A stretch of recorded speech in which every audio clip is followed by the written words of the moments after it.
Y'all, this eye, it's not just like a twitching, it's like pulling the lid down. It's like pulling the lid down. So it's going to be doing its thing for this whole entire video, and I apologize. Ugh, that's going to be thingy. I apologize too. Okay. Hello, everyone.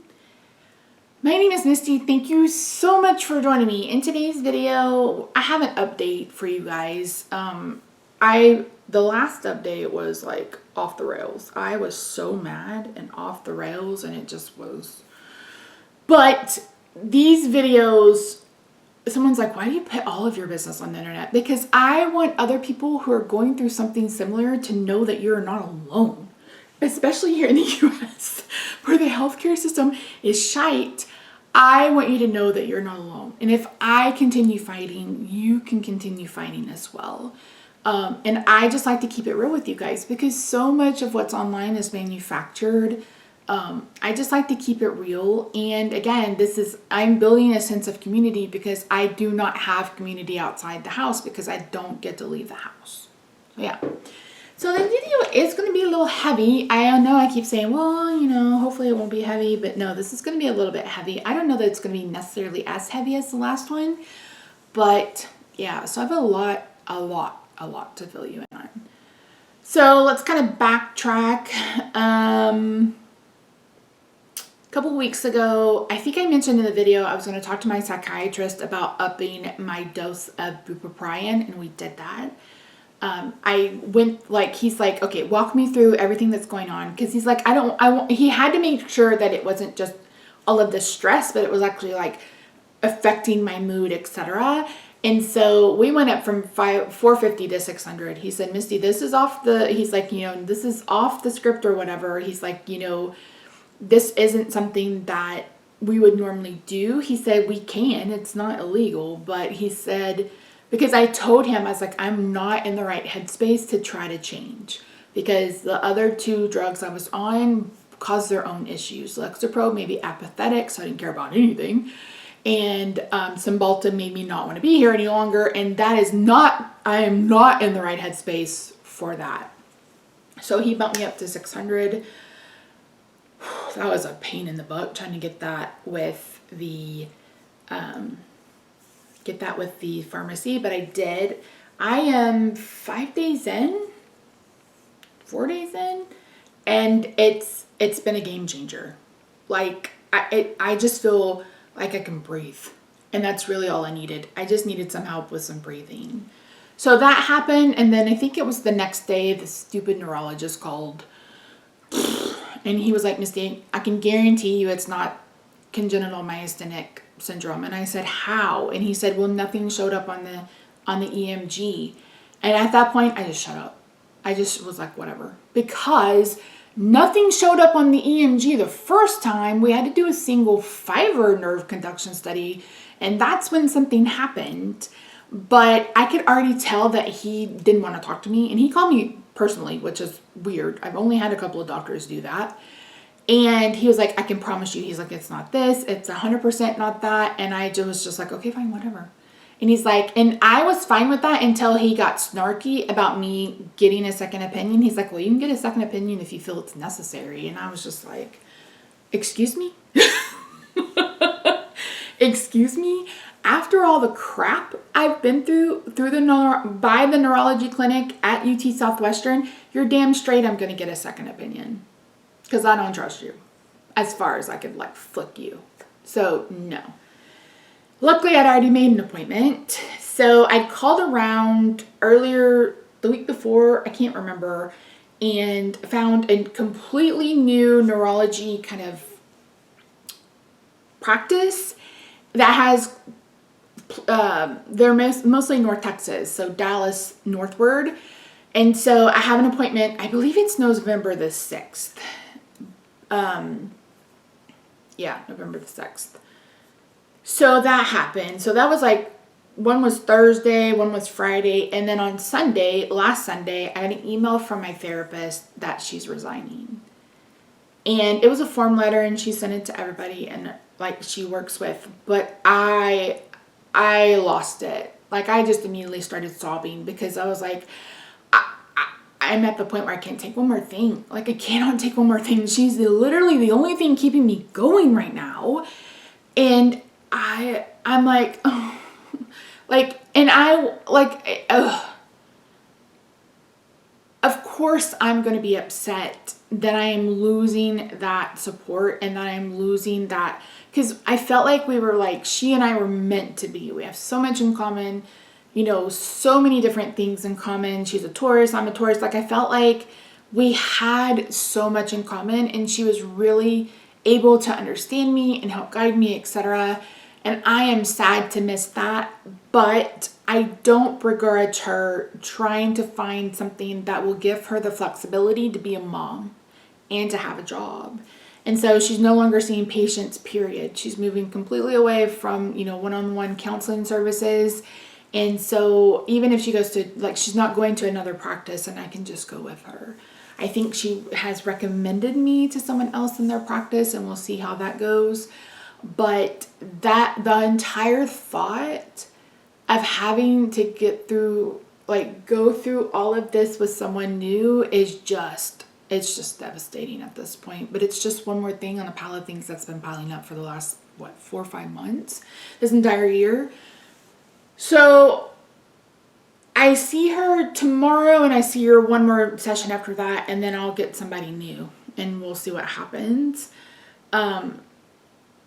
We kind of just chit-chatted in the last session, but I did tell her, you know, I talked to the neurologist and the psychiatrist, and, you know, I said, I'm worried about you not being my therapist. I said, but at the end of the day, you know, I'll keep going, you know, and I'll give the new person a chance to, you know, we'll see what happens. So that's really all we can do.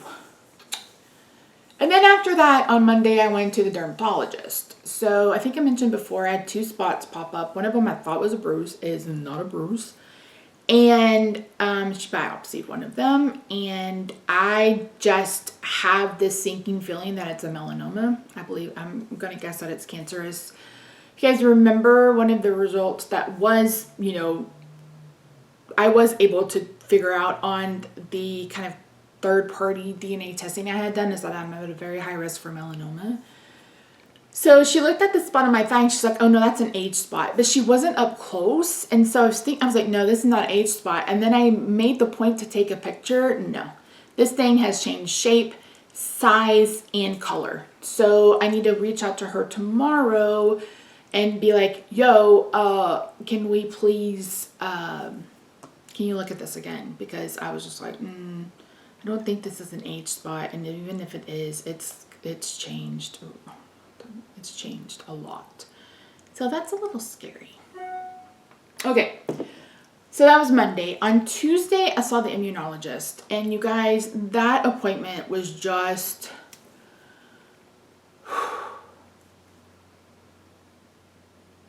it was so good. Like, it was so good. And she made me go back through my whole health history, starting from when I was like a baby.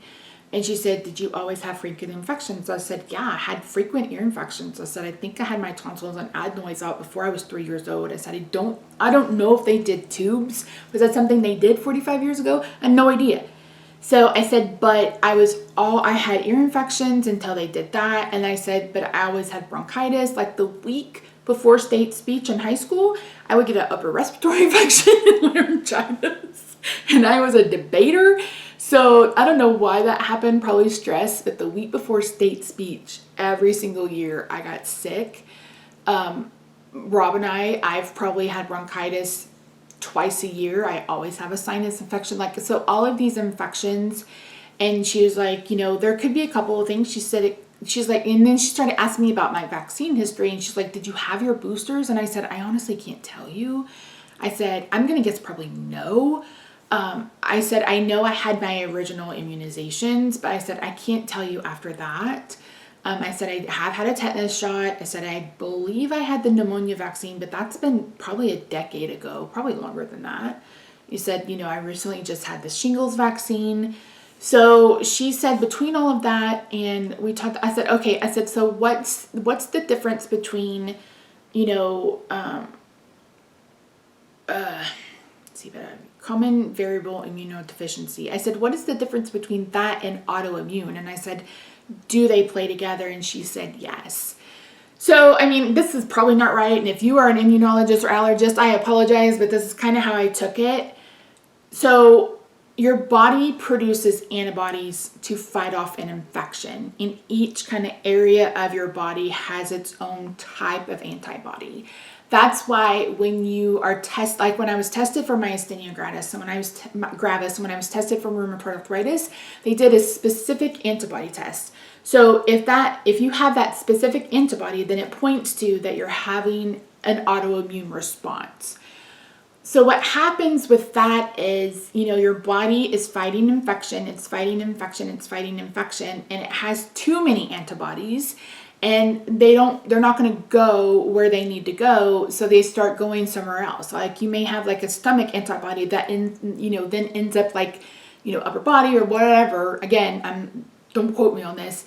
And she said that's kind of what the autoimmune response is. And she said the opposite of that is where you don't make enough antibodies. And she said, the fact that you had 2 staph infections in the exact same place, she said the fact that you've had all of these infections, she said even more recently, she's like, I want to test blood work.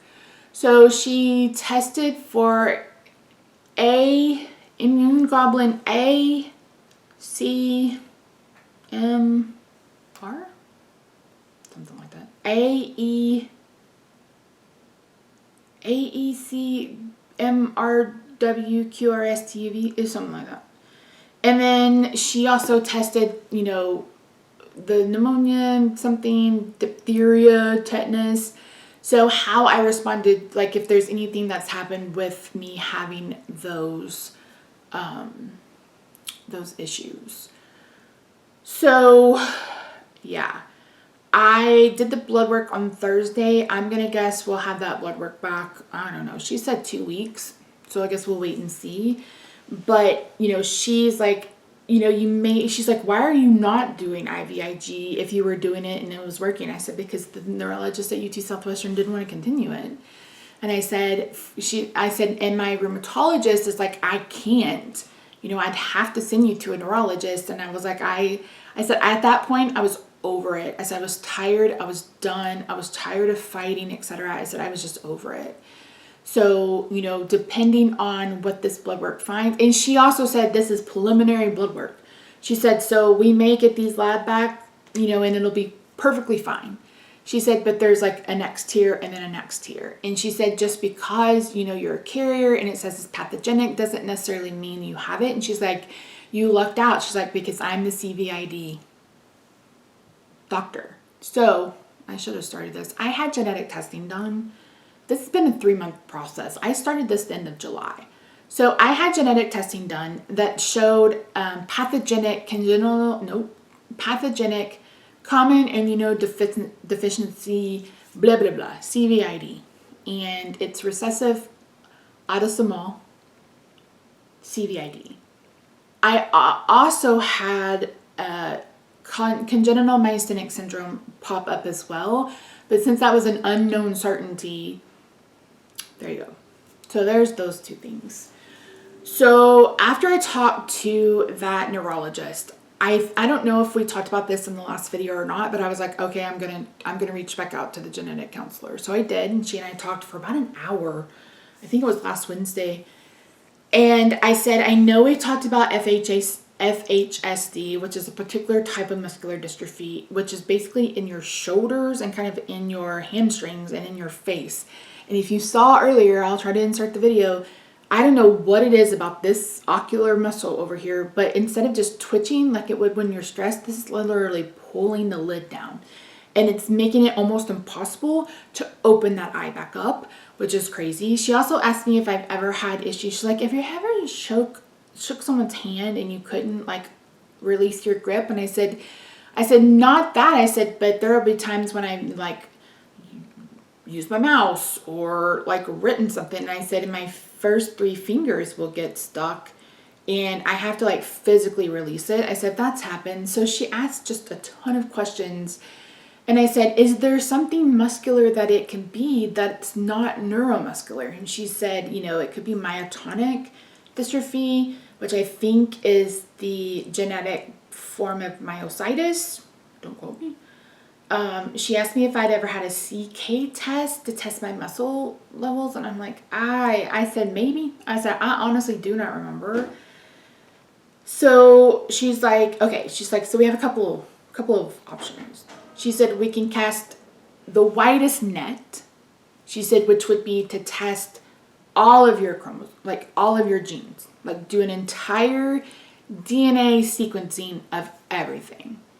She said, now that one's normally not covered by insurance. And she said, it runs about $5,000. And I said, well, that's off the table right now. Faux show.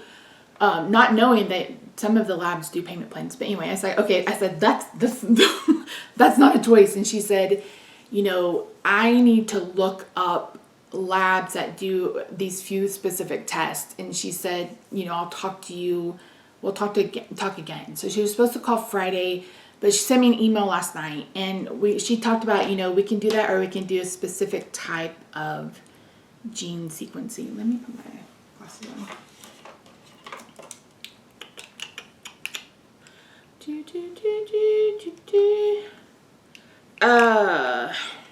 Shoot. Am I gonna have to go through all this again? It was EXO or something. I don't remember. Where is that? I know she sent me an email. There it is.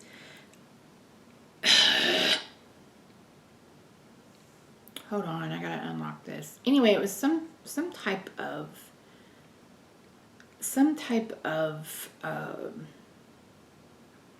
okay. There's a certain category of, okay, I want to follow up with you about one additional thing we didn't go over with the exome sequencing that we ordered the other day. There is a certain category of results called secondary incidental findings. These are results that you can opt in or out of receiving. It's a list of genes related to high-risk medical conditions, including predispositions to develop certain types of heart diseases or cancer. Some people want this information and some don't. So, and she said, I do need this information to accompany the genome sequencing order. And I have gone back and forth over this because I was, like you guys heard me say, I was like, I don't care about the future. But my thinking is, if we're casting this large net, then we probably need to know everything. Like, we need to know all of the things. Plus, I think I've talked about him before, but a friend of mine from high school passed away. Has it been 9-10 years ago? Holy crap, Cody. I just dreamt about him the other day. So anyway, he was big. He was a fat guy. And he kept complaining of like reflux, or he was having issues with his esophagus, and they kept telling him it was reflux, lose weight, etc. And he went into the ER vomiting blood, and they found out that he had stage 4 esophageal cancer, and he died 2 years later. And I've mentioned before, it's damn near impossible to get decent health care as a fat person. And even when you're not fat, I've seen a lot of people say, yeah, lose weight, lose 10 pounds. Okay, I lost the 10 pounds and nothing happened. What's next? So I feel like if I have this paperwork that says, okay, I have a predisposition for this type of cancer, and I go to my doctor complaining of symptoms that might be related to that, then maybe we could go ahead and test for that, early, and catch something early. So it's not, we're not stage 3, stage 4, and it's basically a death sentence. The only one that is actually a death sentence would be pancreatic cancer. And I have thoughts on that. We won't talk about that today. So we're back to kind of hurry up and wait. So she's going to order that. I think I may have to do blood draw for that. So I'll have to go back to Quest for that. But yeah, I don't know any more than I did a couple of days ago. I do know that I had this biopsy. Hurts like a motherfucker. It's on my belly, you guys. And the other one's on my thigh. If those cells done, it was when I was a kid. I wear shorts, but I've always wore like Bermuda shorts, so knee lower. So I don't know when those areas would have gotten sun. And I told Rob, I was like, I didn't even know about the one. I thought it was a bruise. And he's like, how'd you think it was a bruise? I was like, well, it's right where I used to put my meter, my Dexcom. And I said, it was, I thought it was just bruise because sometimes you can hit a vein and then you will have a bruise. And I thought it was just a bruise. So I am nervous about that, but the doctor said, she was like, she's like, yeah, she's like, but she's like, if we catch it early, she's like, then we just kind of cut it out and you can go on about your way. She's like, this isn't normally a chemo radiation kind of cancer. And I was just thinking, you know what? The way my life has been going, I don't want cancer. Like, I don't want one more thing wrong with me. But I want answers to what's going on.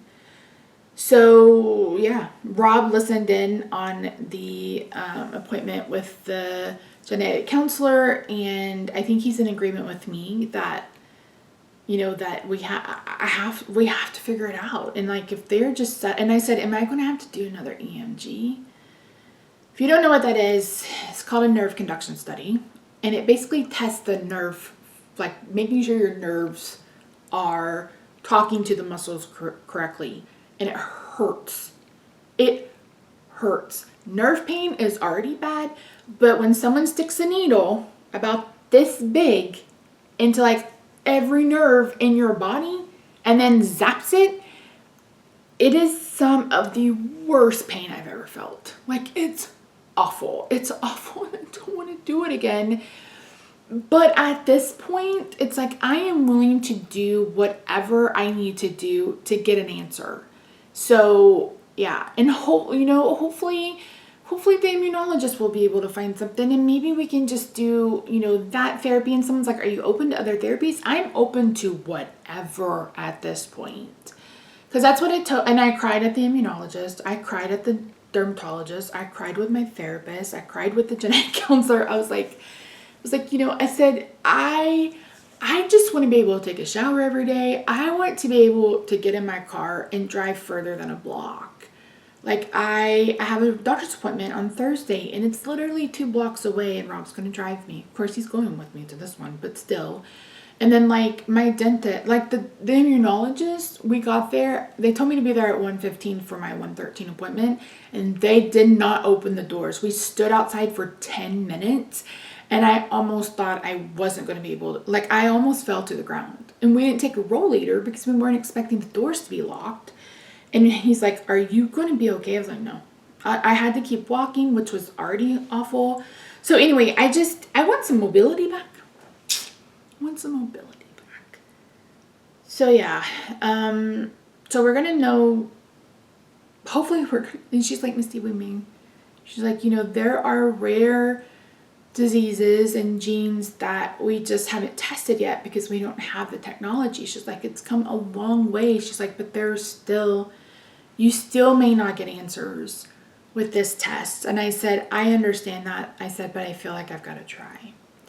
So if insurance doesn't cover the exome sequencing, it's $1,000 out of pocket, which we just don't have right now. Our electric bill has kept us right on the brink because it's just been so stupid expensive.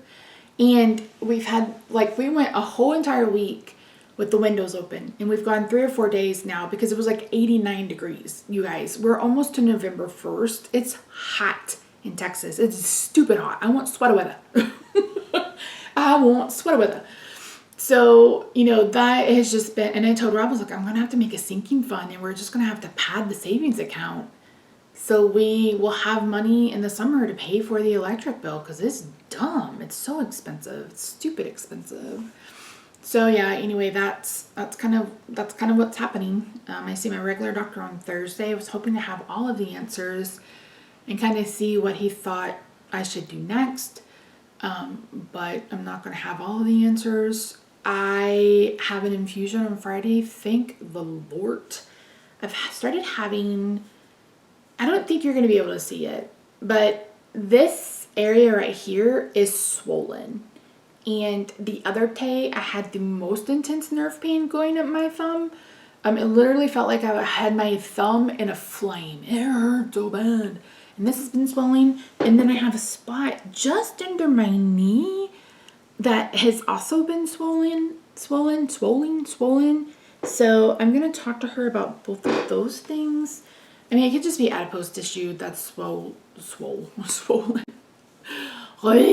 But yeah, so that's different. My hands, like, I'm getting, like, you can even see the joints. Like, they're so tender and so swollen. So due for an infusion. That's on Friday. Thank the goodness. Thank the Lord.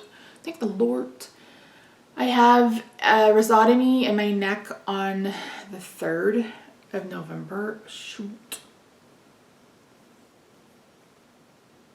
Should I have that done before I see the neurologist? I'm going to have to. Like, listen, I got to be able to hold my head up, and it's taking all I can do to be able to do that. So that's kind of where I am. I'm nowhere closer to any kind of answers than I was a few days ago. Like I said, I need to reach out to the dermatologist tomorrow. I'll insert pictures and you guys can see how much has changed. And I should have had her look closer. She was standing across the room. She's like, oh, that's just an age spot. And I'm like, but it's raised and it's like a mole. And in the first picture, you're going to see it's red because I thought it was a pimple. And I was scratching it and everything. And I was like, what the hell is this? And I had Rob take a picture. And then I was like, oh, yeah, no, it's fine. And then I noticed it yesterday again. And I was like, oh, shit, that's grown and changed color. And it's an irregular shape. And so, yeah. So the medicine is helping because I told Rob, I was like, the medicine's definitely helping. He's like, you can already tell? I was like, I said, because I am so, like, I have so much to worry about. There is so much stress. But I'm just like, okay. It's like, okay, there's stress. It's not like to the point where I was just like, I cannot. Like, losing my therapist is going to be like losing, I don't want to say a family member, but just such a strong support system. And I think it's really hard for you to find somebody that you mesh with, somebody that has similar belief system to you. Like, all of those things are very important to me because it doesn't make any sense for me to have a very regimented Christian therapist when I am spiritual and not religious. Like, so those are the kind of things. And I can't be with someone who has different political beliefs anymore. That was hell on earth. So, yeah, but I'm just going to have to trust the process. Just let it go and trust the process. And I think I mentioned that I dreamt about my friend that passed away. I think I had him in my dream because that was his way of telling me, Misty, just go for all of it. Go for broke. And I really wish we could do the $5,000 one. And maybe if this comes back and we still don't have any answers, that might have to be something that we look into. But hopefully, between the neurologist and the immunologist, we can figure something out because, yeah, I'm tired. I'm just so tired. I'm so tired. So tired. And mad that, this depression this time has basically stolen everything. Like, I put on makeup today. And you guys know I haven't been wearing it very often. And I love putting on makeup. I love playing with eyeshadow. I love all of it. And I haven't found any joy in any of it. Oh, I forgot. So the other day, I filmed a video. I think I posted this on Instagram. Or I put on makeup and I was going to film a video. And I had called my nation. So I am Native American Indian. And I was just thinking, I was like, they have to have some kind of program that will, like, I was like, maybe they have, like, they can do the genetic testing, or maybe they have, a lab, or maybe they can do, just help me somehow.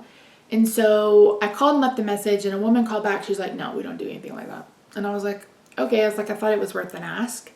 And then I got a call like 15 minutes later, and I was like, oh, someone already called and told me that you guys can't help. And she's like, who was that? And I told her, she's like, no. She said, are you undergoing this genetic testing to get diagnosed? And I said, yes. I went through the whole spiel about how I had a diagnosis of, myasthenia gravis and why it was taken away and all these other things, which the immunologist was like, I don't understand. I was like, girl, join the club. It's been almost 2 full years. I still don't understand. So she's like, yes, we can help. She's like, we can help up to $750 a year as long as it's a medical necessity. She's like, now we can't, we don't have that capability. She's like, but we can help. And she said, we just need a W-9 from the lab, and then we can pay them at, our part or whatever. And I was like, thank the goodness. But the whole reason for that story is growing up, my grandmother was full-blood Mississippi Choctaw. So we are Choctaw. And growing up, we lived with her, I think I was 4, maybe 5 when we moved in with her. And we lived with her until she passed away, or when I went off to college. And I slept with her in her bed until I was probably 10 or 11, when I was finally like, can I have my own room? Like, can I clean this junk room and have my own room? Excuse me. But every night before we went to bed, or like just, she would sing this hymn, and I always forget that that's the hold music for the Choctaw Nation, is that hymn. So if you've ever called the Choctaw Nation in vocal home and you've heard that hold music, Pinky Abba, that song, that is the song that my grandma used to sing to me every single day of my life. And Friday the 13th was 23 years since she passed away. So she died Friday the 13th, October 2000. And so, like, just adding that on top of it, it's just been, this whole fucking year has been so gosh darn heavy, and I just can't, you guys. Like, I just can't. And I took a picture because I tried a new mascara. And I just had mascara down my face, and I was like, I am not in the mood to wash my face and start all over again. But I was just, and I dreamt about her. I don't remember the dream at all. I just remember her being in there, and it's like, I needed her so badly.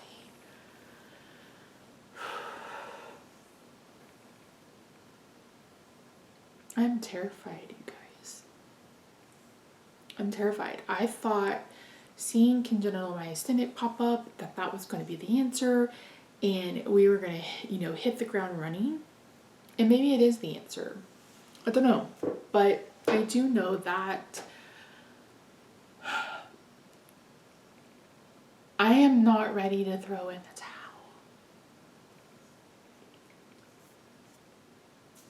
And you can take that with what you want.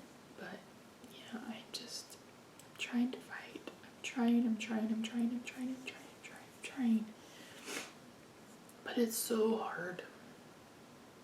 It's so fucking hard. It's so hard. So yeah, anyway. That's it. So, hopefully I'll hear from the genetic counselor tomorrow and we can get that testing underway. I have no idea how long it might take. Hey, so I just got off the phone with her about 20 minutes ago, and the FHSD test will take 4 to 6 weeks for the results, and the entire exome sequencing will take 6 to 8 weeks. So potentially 2024 before I know anything. But the ball is rolling, and yeah, I'm doing all I can do. Like I said, I'll hear back hopefully from the immunologist next week, maybe the week after, see the neurologist on the 6th. Hopefully I can get in touch with the dermatologist. Hopefully it's just benign. It's just a spot. That popped up, and it's fine. If you are a Texas Rangers fan, I told Rob, beginning of spring training, I was like, they're going to win the World Series. And he was like, okay. I said, yeah, they're going to win. So I've been manifesting that. Every time we watch them, which hasn't been very often because we no longer get that Bali Sports Channel or whatever, I'm like, they're going to win the World Series. And then they played like absolute dog shit at home. And I'm like, well, Rangers, I've manifested that for you 3 times. entire season. And if you don't win, you only have yourself to blame. Oh my goodness. I haven't been sleeping very well at all. So yeah. Okay. That's it. I have some other things I need to get done, so I'm gonna go. But anyway, thank you so much for joining me. I really do appreciate you. Like I said, I really appreciate all your thoughts, prayers, all of the things. And I see your comments, and those of you who are having a hard time, I am so sorry. It's impossible. It's impossible. But I have a friend whose son has been fighting leukemia, and he's now in ICU in a coma, intubated, because he had pneumonia and they want his lungs to heal. And I'm like, okay, I can push through. I can do this. We're not quite to that severity yet, and hopefully we never will. Anyway, I love you guys. I don't know when I'll talk to you again. I'm not vlogging. If I do start vlogging, it may not be my meals. It may just be like just needing someone to talk to. But I always say, oh yeah, I'm going to start vlogging. I'm going to start vlogging. Then I never do. I did tell Rob that I deserve to put the Christmas tree up on November 1st. So maybe I'll film that if that's what we end up doing. Because I was just like, I deserve it. It's been a rough year. Christmas is my happy place. I want to be able to just be and exist, and I was talking to my therapist about it. I said, I've always loved Christmas. I've always loved Christmas lights. I was like, so my grandmother, I told the story in my last video how about my mother told me that my grandmother's dying. So that was in June. July, I moved home, quit my job, unenrolled from school, moved home, took care of my grandmother until she passed away. She passed away in October. The following fall is when I went back to school. And that Christmas, I bought a Christmas tree from a friend. And then I bought a whole bucket of ornaments from Dollar General. Those kind of metallic plastic ones. And they were like $100 for $5 or something. And I turned that Christmas tree on every night. And every night I cried to that fucking Christmas tree. I had gone through a breakup, like a lot of different things. And that was a really hard semester. That whole year was hard.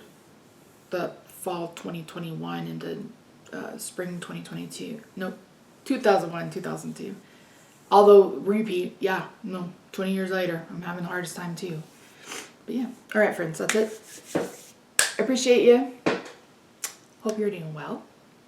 And I'll update you when I know something. Bye for now.